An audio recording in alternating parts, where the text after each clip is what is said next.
à tous, me revoici pour vous parler d'un sujet qui me tient vraiment à cœur. Ça fait un moment en fait que je voulais vous en parler. C'est un sujet que je connais plutôt bien, qui est assez complexe et je voulais attendre d'avoir terminé, de l'avoir fait pour pouvoir vous en parler plus justement. Donc là ça fait 1 mois et demi que j'ai terminé mon congé parental et je voulais vous en parler, je voulais vous expliquer un petit peu ce que c'est parce que je sais que pour beaucoup c'est un petit peu effrayant. Voilà, il y a des articles là-dessus mais c'est complexe, on se perd un petit peu on se mélange les pinceaux en fait parce qu'il y a tellement de choses, tellement d'informations, on se dit mince mais si j'arrête, voilà, dans quelle situation je vais me retrouver, il y a plein de choses à prendre en compte et moi je vais vous en parler comme ça, ce sera peut-être un petit peu plus clair et surtout n'hésitez pas à partager votre expérience dans les commentaires parce que je sais qu'il y a beaucoup de futurs mamans et de mamans qui me regardent et qui se posent la question. J'ai déjà eu pas mal de MP là-dessus et en fait je me dis que cette vidéo, moi ça pourra un peu résumer ce que j'ai vécu, ce que je sais plus ou moins, parce qu'il y a forcément des choses sur lesquelles je ne suis pas à 100% expérimentée forcément, et il y a d'autres choses que j'ai pas du tout expérimentées, donc je n'en ai pas connaissance, donc vraiment partagez votre expérience dans les commentaires. On va commencer d'abord avec le fait d'être enceinte et d'avoir un congé maternité. Donc je crois que désormais, dites-moi si j'ai tort, que toutes les mamans maintenant ont le droit à un congé maternité, qu'elles soient salariées ou entrepreneurs. Il me semble que c'est peut-être pas la même durée, mais en tout cas dans mon cas c'était en tant que salariée, j'ai eu le droit à un congé maternité. La durée en fait varie en fonction du nombre d'enfants que vous allez avoir ou que vous avez déjà. Par exemple pour mon premier enfant, j'ai eu un congé maternité, je crois équivalent à 2 mois et demi, donc ça veut dire 1 mois avant l'accouchement et 1 mois et demi après. Quelque chose comme ça devait être 2 mois et demi, peut-être 3 mois. Je sais plus. Ce que je sais, c'est que du coup j'avais posé des congés pour pouvoir prolonger un petit peu le moment où j'allais devoir faire garder mon enfant avant de reprendre le travail. Parce qu'en général, en plus, il faut savoir que si vous mettez votre enfant à la crèche ou chez une nounou, une asthmate, etc., vous allez avoir le problème des 3 mois. En général, personne ne prend un enfant avant ces 3 mois parce qu'il y a trop de... Voilà, je pensais par rapport au risque, voilà, je sais pas, c'est un truc comme ça. Dans tous les moyens de garde que j'ai pu... tester, il y avait la limite des 3 mois en fait. Donc renseignez-vous, c'est très important, comme ça essayez de prendre des congés, de poser des jours jusqu'au moment des 3 mois de votre enfant. Votre enfant, comment ça va se passer? Il va naître. Vous ne pouvez pas décider de la date à laquelle vous allez avoir votre enfant, même s'il y a une DPA, une date prévue d'accouchement donnée par vos médecins. Le truc c'est que votre enfant il peut naître avant comme après, donc dans tous les cas la période de congé maternité ne va pas changer. Imaginons votre enfant est censé naître, je sais pas, le 1er septembre et il naît 2 semaines avant. Votre enfant, vous allez l'avoir du coup 2 semaines avant votre congé maternité, du coup ne va pas bouger en fait, ça va rester la même période. Si vous deviez arrêter votre congé maternité, je sais pas, on va dire fin octobre, mi-octobre, et bien ça restera la même période, ça ne va pas changer. Donc voilà pour ce qui est de la période de congé maternité, sachant qu'au bout du 3e enfant, on a une période de congé maternité beaucoup plus longue. Je crois qu'on ajoute 1 mois ou 1 mois et demi de plus parce que voilà, on considère que la maman a déjà 2 enfants, donc voilà.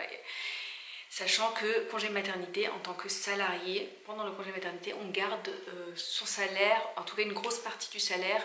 Après, ça dépend des conventions d'entreprise qui vous permettent ou pas d'avoir votre salaire en entier, qui complète en fait la sécu. Ensuite, une fois que vous avez votre enfant dans les bras, ça y est, il est né, vous avez la question de est-ce que je prends un congé parental? Donc un congé parental, qu'est-ce que c'est? C'est une période en fait pendant laquelle vous allez pouvoir vous occuper à 100% de votre enfant. Donc, du coup, ça veut dire que vous allez pouvoir dire à votre employeur, voilà, je suis maman, j'ai envie de prendre un congé parental. Donc il y a un délai de prévenance, un préavis. Si vous êtes en congé maternité au moment où vous l'annoncez, vous avez un préavis de 1 mois. Et si vous avez repris le travail juste après votre congé maternité, mais que vous vous dites mon enfant me manque, je vais prendre un congé parental, là vous avez un préavis, je crois, de 2 mois. Et du coup, ça laisse un peu de temps à l'entreprise de prendre des dispositions, voilà. Sachant que votre congé parental, ça peut être un congé parental à temps plein, comme ça peut être un congé parental à mi-temps, ça peut être 80%, ça peut être 50%, il me semble qu'il faut un minimum de 16 heures par semaine pour que ce soit considéré comme congé parental à mi-temps, sinon voilà, on ne peut pas bénéficier, je crois, de la prépare. La prépare, c'est une aide dont je vais parler après. Donc en fait, ce congé parental, vous allez donc pouvoir l'utiliser, que ce soit pendant votre congé maternité, commencer à faire les papiers pour pouvoir poursuivre du congé maternité jusqu'au congé parental sans avoir à retourner au travail. Ou alors, voilà, comme je vous ai dit, vous reprenez le travail et ensuite vous enchaînez avec le congé parental en faisant votre préavis sur le lieu de travail. Le problème en général qui se pose quand on est maman, quand on est papa, c'est de se dire, donc là c'est vrai que je parle surtout aux mamans parce que c'est surtout mon audience, mais en fait le papa peut également prendre son congé parental, là il n'y a pas de souci. Ça a un petit peu changé le congé parental avant, je crois que la maman pouvait prendre jusqu'à 3 ans temps plein. Maintenant ça a été réduit, c'est 3 ans à répartir sur les 2 parents. Donc ça veut dire que par exemple, pour un premier enfant, vous avez 1 an de congé parental.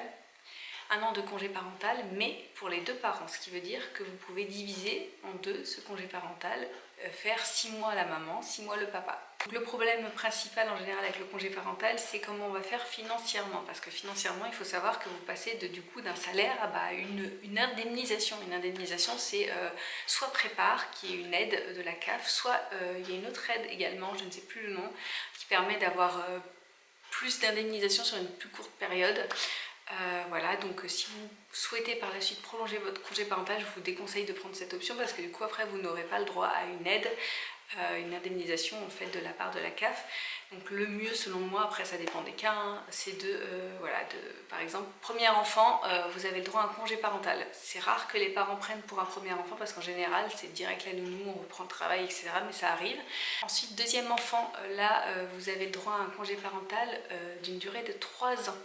Par contre, attention, 3 ans, n'oubliez pas que le congé parental, il comprend toujours le congé maternité. Donc 3 ans en comprenant le congé maternité et en divisant avec le papa, sachant qu'on peut avoir donc un congé parental d'1 an, renouvelable une fois, donc ce qui peut faire du 2 ans ou du 1 an et demi, etc.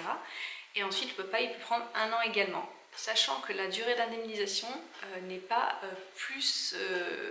pas aller en fait plus loin que 2 ans. Donc 2 ans d'indemnisation par la CAF, une indemnisation prépare qui équivaut à peu près 390, quelque chose comme ça varie assez souvent. En tout cas moins de 400 € par mois, ce qui est bien une indemnisation, mais ça reste très peu pour élever son enfant. Donc voilà, donc vous allez avoir le congé maternité compris dans la partie congé parental, ce qui fait que voilà, ça va aller jusqu'aux 2 ans de l'enfant. Ensuite, l'année suivante, si vous voulez prendre une 3e année de congé parental, ce sera le papa qui pourra la prendre et il n'y aura plus d'indemnisation. Voilà, donc ensuite, si vous avez un 3e enfant, là c'est encore différent. Et d'ailleurs c'est aussi différent dans le cadre de grossesse multiple, mais ça je vous avoue que je ne connais pas du tout. Donc si vous avez la situation, vous connaissez la situation, partagez dans les commentaires, ça fera plaisir. Pour le cas d'un 3e enfant, donc c'est ce qui m'est arrivé, je vous parlerai un petit peu plus de mon expérience après. Vous avez un congé maternité qui est un peu plus grand, mais comme je vous l'ai dit, on comprend cette partie de congé maternité de la naissance jusqu'à la fin du congé maternité.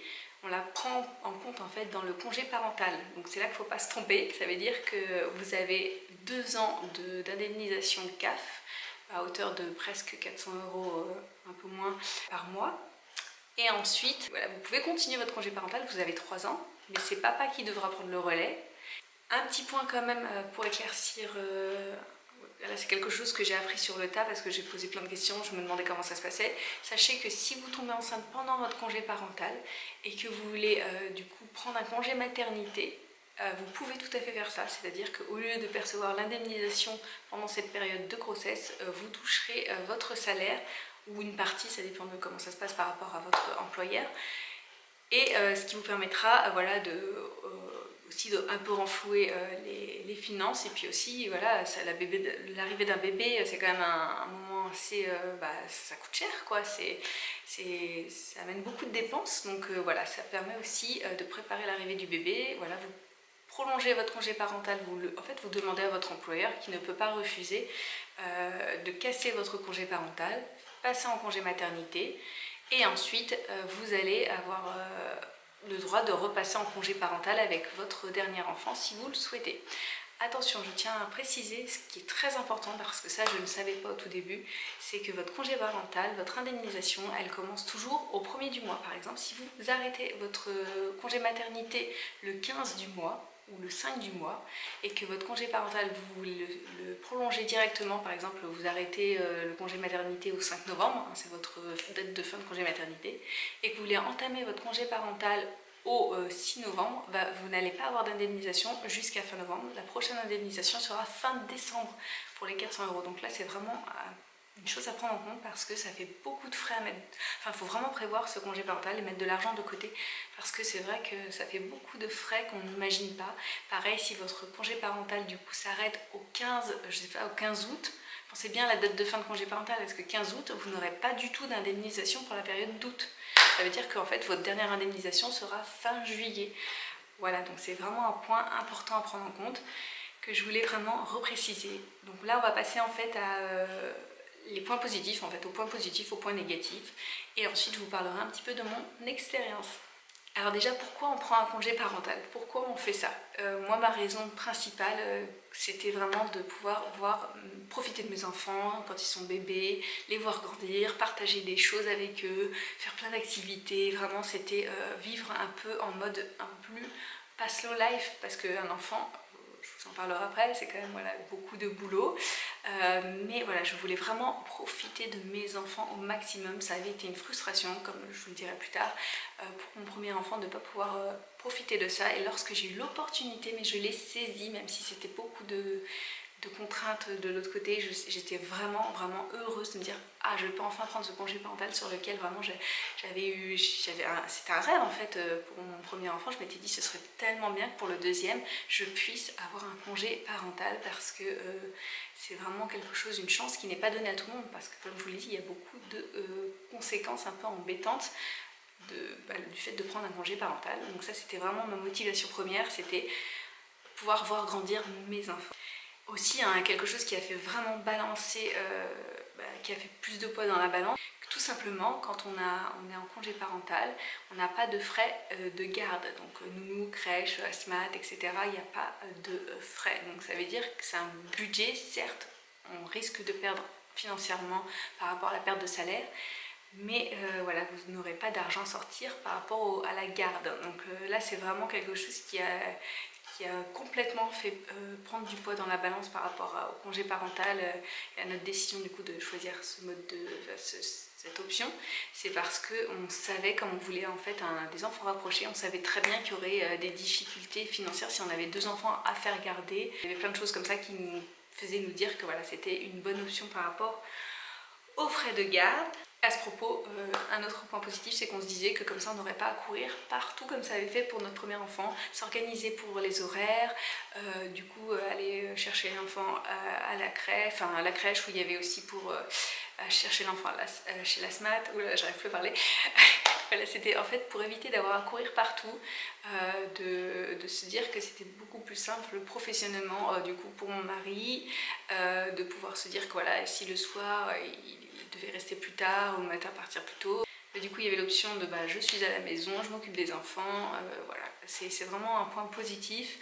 C'est valable dans le sens inverse, hein. Je parle toujours pour la femme mais c'est parce que c'est mon expérience, mais en vrai voilà, c'est le même cas pour le mari, hein. Le mari qui reste à la maison, la femme qui va travailler, voilà, la femme n'a pas à courir en fin de journée ou même le matin, se dépêcher de dire je l'emmène à la nounou, chez la nounou, parce que là du coup on réduit vraiment la charge mentale. Et là du coup ça nous permet vraiment de réduire notre charge mentale. On a juste à se préoccuper du travail quand on travaille et des enfants quand on s'occupe des enfants, au lieu de se dire chacun non, toi tu récupères le matin, tu récupères le soir, enfin bref, voilà. Passons maintenant aux négatifs parce qu'il y a quand même des points négatifs qui sont à prendre en compte, mais vraiment important, c'est très important d'y penser. On n'y pense pas forcément parce que quand on se dit oh, je vais avoir mon congé parental, je suis trop contente, on se dit on va profiter des enfants et tout, mais il y a plein de choses qu'il faut apprendre à gérer, à anticiper en fait, tout simplement. Déjà, le budget. Le budget, c'est vraiment un budget complètement à revoir. Ça veut dire que si vous prenez un congé parental, je parle vraiment d'un congé parental qui est d'une durée de plus de 6 mois, 1 an, même un peu plus d'1 an, vous allez avoir un budget spécifique. Vous allez devoir revoir vos priorités, mettre de l'argent de côté en amont. Si vous en avez, vous allez devoir sûrement l'utiliser parce que vous allez perdre, voilà, si vous aviez quand même un salaire assez conséquent, il faut vous dire que vous allez tomber à 400 euros, moins de 400 euros par mois. Je crois que quand j'ai commencé mon congé parental c'était 380, donc voilà, vous dites 380, bah, c'est pas grand chose. Hein. C'est sûr que c'est pas ça qui fait vivre la famille, donc il faut vraiment se dire que là il va falloir faire des concessions pendant quelques mois pour pouvoir en fait élever votre enfant. Donc voilà, il y aura peut-être moins de plaisir à côté, mais voilà, c'est une concession à faire et c'est le temps de quelques mois. Le négatif aussi, c'est que voilà, vous allez être beaucoup plus fatigué, mais alors vraiment beaucoup plus. Après, c'est vrai qu'il y a sûrement des jobs qui sont éreintants, soit physiquement, soit mentalement, peut-être les deux. Le truc, c'est que quand vous êtes parent, vous avez l'impression de faire du... Enfin, c'est ça en fait, vous faites du 24-24. Il y a beau avoir votre mari le soir ou le week-end, j'en sais rien de comment ça se passe chez vous, mais vous allez vous dire que vous êtes 100% tout le temps épuisé parce que vous n'arrêtez jamais. Vous n'avez jamais l'impression d'avoir de stop dans votre journée. Vous voyez, quand vous avez votre vie professionnelle, voilà, vous allez au travail, vous avez une routine, mais voilà, vous voyez du monde, vous sortez, mais le soir vous êtes content de revoir vos enfants et tout, de profiter d'eux, même si c'est toujours trop court. On est un peu énervé, on se dit mince, j'aimerais bien pouvoir être en congé parental, ils ont de la chance ceux qui peuvent faire ça. Sauf que voilà, quand vous êtes 100% en congé parental, c'est que vous voyez vraiment que vos enfants tout le temps. Et c'est vraiment 100% fatigant, 100% sollicitation, 100% self-control, parce que parfois on a envie de juste s'occuper de soi, on n'a pas vraiment de moment à soi en fait. Vraiment se dire que ça va être une partie de vous qui va être un peu en sommeil pendant quelques années et qu'il va falloir vraiment apprendre à être patient, à être beaucoup plus calme et serein. Et en fait, vous allez ne plus avoir, donc c'est le dernier point, ne plus avoir de vie professionnelle. Donc sur le coup, on se dit, bah voilà, c'est valable que pour 1 an ou 2 ans, mais ne plus avoir de vie professionnelle, ça peut vraiment être dur. Pas socialement vraiment, parce que même si voilà, on a toujours le statut de congé parental, ça veut dire qu'on met entre parenthèses sa carrière pour s'occuper de ses enfants, mais c'est vrai que ça va vraiment ça peut peser de ne pas avoir de relations professionnelles intéressantes sur un plan vraiment pro quoi. Parler du travail, c'est bien aussi, ça fait du bien, là ça va être vraiment un langage un peu plus différent au jour le jour. Vous allez parler un peu plus facilement avec vos enfants qu'avec vous allez forcément parler plus avec des enfants qu'avec des adultes. C'est vraiment une façon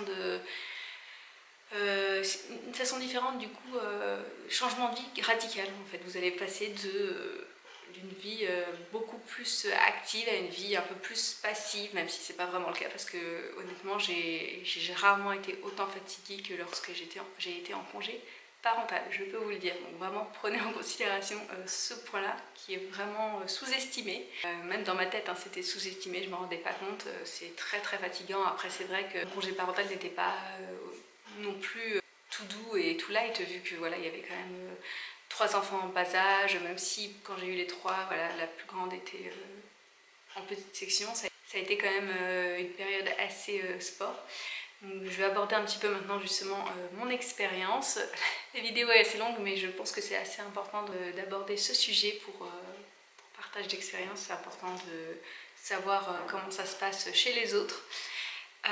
Donc en fait, ce qui s'est passé, c'est que comme je vous l'ai dit, premier enfant, déception de ne pas pouvoir prendre un congé parental. Voilà, il fallait bien sûr... je savais en plus que le congé parental pour le premier enfant était assez court, donc ça me freinait beaucoup. On ne pouvait pas de toute façon se dire que... Il y a un bouchon. On ne pouvait pas de toute façon se dire qu'on prendrait ce chemin-là en fait, parce que c'était pas du tout envisageable. Donc ce qui s'est passé, c'est qu'on a fait tout d'abord appel à une ASMAT, donc une assistante maternelle. C'est vrai que j'ai l'habitude de dire ASMAT, mais voilà, assistante maternelle. Ensuite on a déménagé, à nouveau une assistante maternelle, ensuite la crèche, et ensuite mon deuxième enfant est né. Donc quand ma première avait 19 mois. Mon deuxième est né, ce qui m'a permis en fait d'enchaîner congé maternité et congé parental. On a arrêté la crèche, je crois, au 1 mois et demi de mon deuxième, ce qui nous a permis d'avoir un congé parental par la suite. Donc je suis tombée enceinte quand mon deuxième a eu 1 an. Donc j'ai enchaîné, donc j'ai fait un premier congé parental pour mon deuxième, que j'ai poursuivi de quelques mois parce que j'ai dû le couper avec un congé maternité pour ma troisième. Et ensuite j'ai fait une demande de congé parental parce qu'en fait j'avais l'envie certes, mais vraiment ça aurait pu balancer. Ce qui m'a motivée, c'est parce que comme elle est née en avance, voilà, c'était préférable de la garder à la maison la première année. Maintenant elle est en crèche. mais plus pour longtemps, mais ça c'est une autre histoire. Voilà, donc ça a été une expérience assez incroyable dans le sens où j'ai pu vraiment voir grandir. En fait j'ai vécu tout ce que je voulais vivre avec ma première, que j'avais regretté. Voilà, j'ai eu des mauvaises expériences avec ma première et j'étais très frustrée là-dessus. Ça a été très dur à vivre. Et là, en fait, c'était pour moi l'occasion d'avoir le choix de m'occuper de mes enfants, de les voir grandir. Mais ça a été une période qui a été très très dure psychologiquement, mais vraiment très très dure, mais épanouissante comme pas possible. C'est voilà, quand on est maman, on est un petit peu en contradiction tout le temps. Et je vous le dis, c'est vraiment beaucoup de bonheur avec beaucoup de stress. Voilà, après, comme je vous dis, ils étaient en bas âge, donc c'est un peu différent. Si on a un deuxième enfant qui est que le plus grand, je sais pas, 6, 7, 8, 10 ans, voilà, c'est un peu différent. Mais dans ce cas-là, spécifiquement, ça a été une période qui a été, pareil, un peu parfois dure financièrement. On se disait, mince, c'est vrai que du coup, il y a un salaire en moins, mais on voyait surtout le positif, c'est qu'on pouvait profiter vraiment plus de nos enfants. Voilà, beaucoup plus de liberté psychologique, même s'il y avait du stress par rapport au fait d'être 24 sur 24 à les surveiller et tout. Je me sentais quand même beaucoup plus sereine de me dire qu'ils étaient avec moi et avec personne d'autre. Parce que voilà, on avait eu une expérience assez difficile la première année de notre première. Voilà, donc en fait c'est ça, c'est surtout ça qui nous avait motivé à prendre un congé parental pour notre deuxième. C'était une expérience assez dure. Mais donc voilà pour ma petite vidéo, pas si petite que ça en fait, sur le congé parental. J'espère qu'elle vous aura bien aidé. N'hésitez pas à partager votre avis, votre expérience en commentaire, à vous poser des questions entre vous. Moi aussi j'essaierai d'y répondre. Plein de bisous et je vous dis à très bientôt dans une autre vidéo. Salut!